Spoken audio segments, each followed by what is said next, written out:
Everything is connected, and each and every topic in spirit science is connected too, perhaps in a deeper way than any of us might know. In a nutshell, that's really what spirit science is about. We're making connections. Connections between our understanding of reality and ideas about the way that things work on a physical, quantum, metaphysical, spiritual, and all manner of ways. If we find that things are not connected, we can add new points to find the connections. The way that science is hoping that finding the Higgs boson will bridge some gaps between the standard model of physics and understand other things like consciousness and gravity. Adding new connections like sacred geometry do just that. Sacred geometry shows us how biological systems interact with each other in nature, and we can copy it to become more in tune with nature and everything, and most importantly, ourselves. All of these ideas are connected. We just have to look at the patterns as to how. We can fractal this idea larger and larger. Just as an animal exists as a part of the ecosystem that it's connected to, so too do we have a connection with our planet in a way that is almost cosmic in nature. In learning to recognize the patterns that exist, such as the trinity between the life-giving sun, Mother Earth, and you, we can learn to understand ourselves in a very powerful way. If you get one thing out of this series, I would hope that I would be able to inspire you to look inward and to look at yourself and the events in your life in a new way. In looking deeper at the world all around you, it's important to let go of ideas that no longer serve you. The realization that I have come to is that all of us, every single person on this planet, are cosmic beings of life and light in the universe. We share a space with all of the energy of infinity, and it's about acknowledging that energy and tuning yourself into it. You are a receiver for cosmic information. Science now shows that we are all made of stardust, the remnants of exploding stars. We have developed our own unique consciousness based on our previous geometry. If our consciousness came from a star, then what's to say that that star and the rest of the universe doesn't also have its own unique consciousness, even if it's not entirely understood yet? On that note, I want to share a short video with you now by performance philosopher Jason Silva about what it means to understand and connect the dots.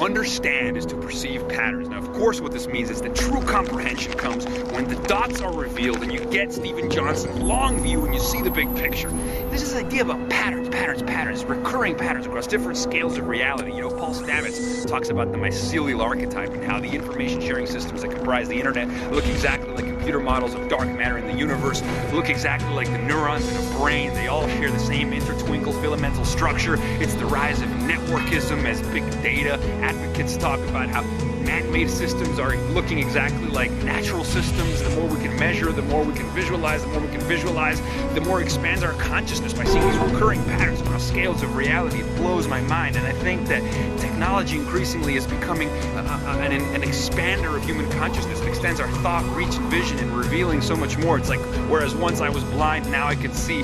Jeffrey West from the Santa Fe Institute is telling us that cities are really like organisms. You know, alleys are like capillaries. How is it possible that a man-made artificial technological system is behaving like a natural system? The more efficient it becomes, the more it's starting to look like nature. Really interesting, weird stuff. You know, but it makes me optimistic. It's like when Stephen Johnson says, look, if we can understand all this stuff, we can, anything becomes possible, right? It's the adjacent possible, standing as a sort of shadow future, a map of all the ways the present can reinvent itself. It's beautiful stuff.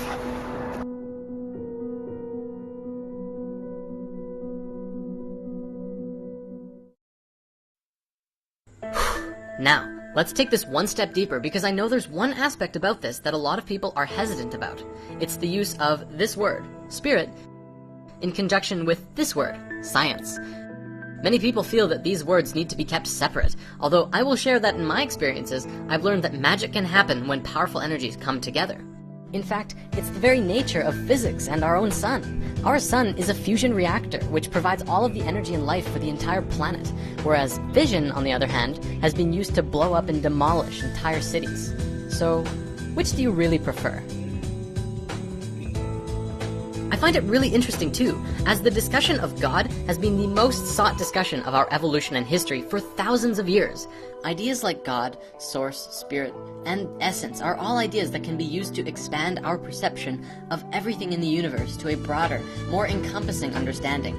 less of a creator-god caricature than it's typically perceived as. If you look deep, beyond all of the dogma of any religion, and yes, there's lots of dogma, and really get in tune with the ideas themselves, God, or Source, has always been described as the creation force of the universe itself. The creation force of reality, the driving life essence that moves through everything. In modern science, we pretend that this is not the question that we're asking, but it really is. We can see scientifically that everything in reality is vibrating waves of light, and we can look to our ancient past to see that pretty much everyone says that the light itself is the creation force. It's not just in the Bible that the light came first. Pretty much every ancient culture believed this, from the Mayans to the Egyptians. We're coming full circle. The leading theories and ideas about the universe now depict how the entire reality is like a giant living organism that grows and evolves and manifests new things. The Big Bang is the breath of source energy from which everything manifested. All of the parameters for the structures of the universe were defined within the first nanoseconds of the Big Bang. It wasn't random, there was a fundamental pattern at the core of that creation. It was geometric in nature. The creative expression of the universe manifests as our reality that we are a part of, and we too are creators within that creation. Free to create whatever we want, limited only by our imaginations and ability to spill our thoughts over from our minds and into the physical world. Okay, we're wrapping it up now, so here's the spirit science theory. Is it possible that what spirit or God is actually this hierarchy of awareness, of consciousness, as it manifests at different levels of existence through the universe?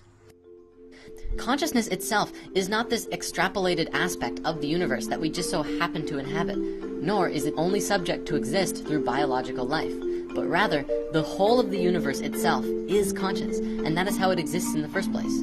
If the sun provides the life essence for the planet, then that energy must be alive in some sense of the word, though scientifically we're having trouble comprehending it. This idea basically says that just as a blood cell is one conscious being that coexists within your body as a part of it, so too are we just one blood cell to our planet, Mother Earth, who is a conscious being, and she is completely aware of you in every which way, mentally, emotionally, physically, and spiritually.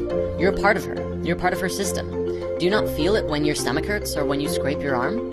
Especially since we feed ourselves with lots of junk that we know isn't good for us. We're creating hurt, separation, and war on this planet, and she in turn is hurting too. And by healing ourselves, we are healing her. The next revelation is that creation and evolution are two sides of the same coin. The creation force itself is consciousness, and evolution is the change that the creation experiences as it continues to create more, as its understanding grows. This is demonstrated through the life and death of a star, or the life and death of a cell, especially if death isn't the end, but a recreation, a transition of energy into a new state of being. That would make sense, especially when we consider how we came from exploding stars. In Fibonacci, we continually add the current number to the previous in order to expand the spiral and continue growing. What we're doing now is taking our modern understanding of the world and the universe and adding all of our ancient understanding to it.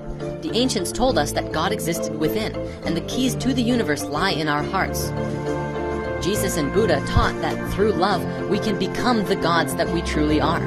And now it's time to step into that. As we move forward into the future, the time has come to reconnect with ourselves and step into divine revelation through truth, love, and oneness.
loving them.